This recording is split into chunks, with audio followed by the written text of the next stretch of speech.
What's up, everybody? Today we're not talking about Dragon Ball, we're not talking about Bleach, not even One Piece.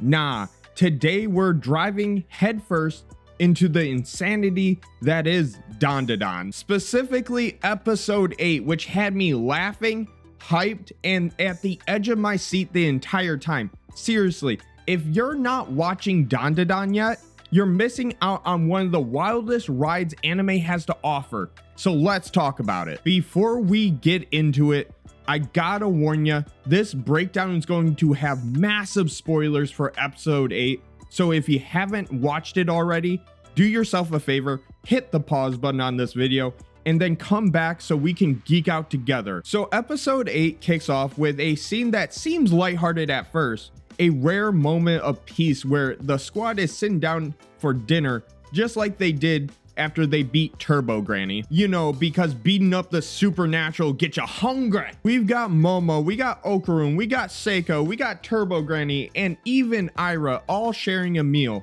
But as with everything DanDaDan, nothing stays normal, mainly because of teenage angst. So here's the deal. Momo is trying to apologize for dropping that giant tub on Ira's head.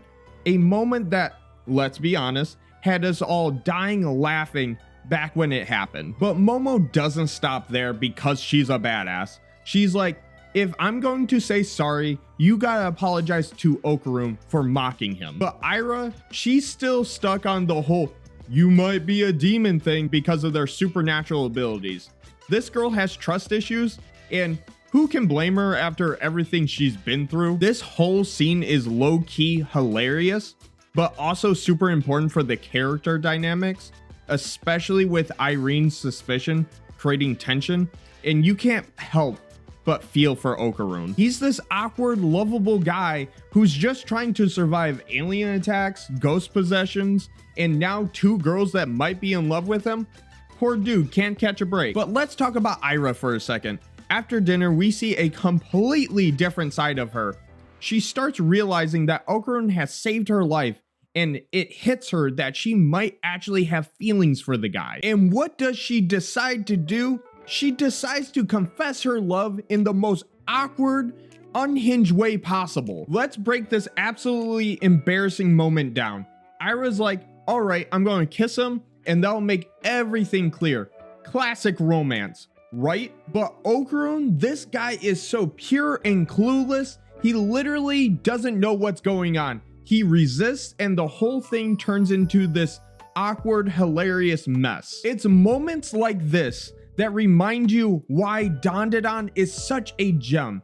It can swing from comedy to action to heartfelt character moments in a blink of an eye. But oh no, the drama doesn't stop there. Momo, who's already suspicious about Okarun acting weird at school, walks in on what looks like a romantic moment between him and Ira. And let me tell you, the look on her face says it all. She's like, what the hell's going on here? This misunderstanding trope could feel cliche in any other series, but here, it just works. It adds tension without derailing the story. And you can feel how much Momo cares about Okarun, even though she doesn't fully admit it. This whole love triangle situation is shaping up to be chaotic, and I'm absolutely here for it.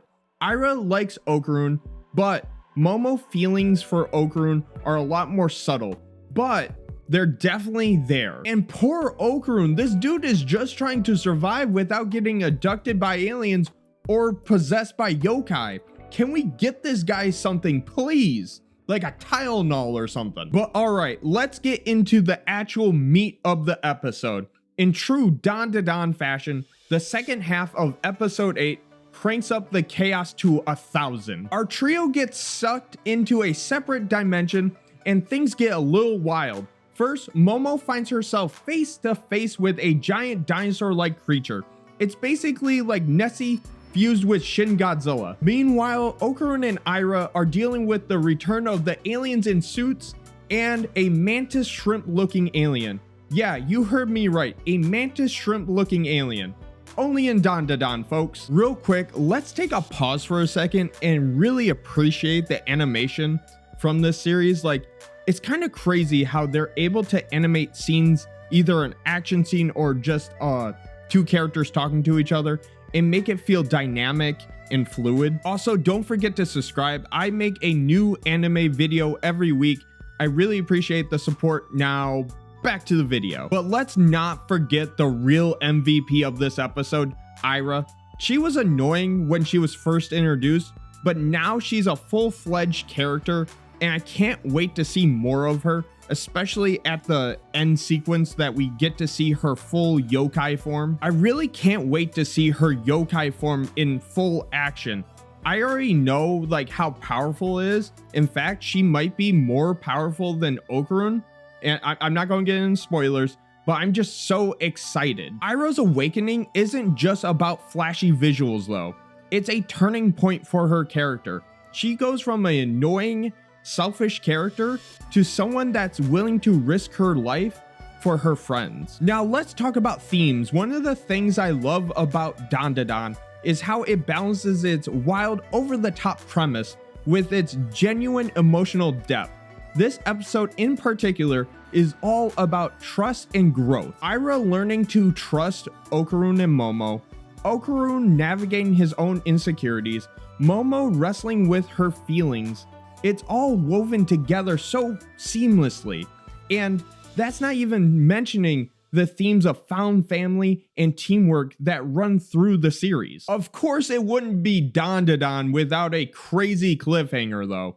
As the episode ends, our trio is still trapped in a different dimension as far as we know, with threats looming around every corner. It's that kind of ending that leaves you yelling at the screen, demanding for the next episode.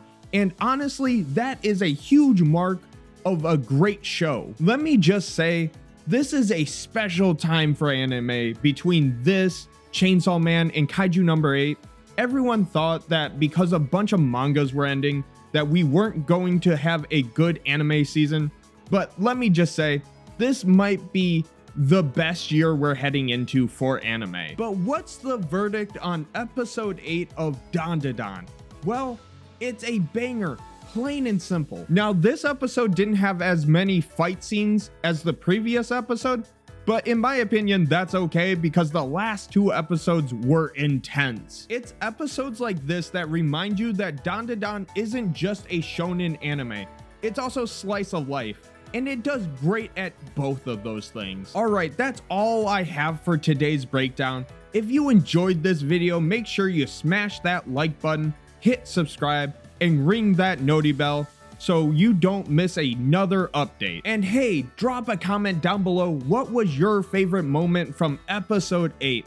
Was it Ira's transformation, Momo's awkward jealousy, Okarun just trying to survive?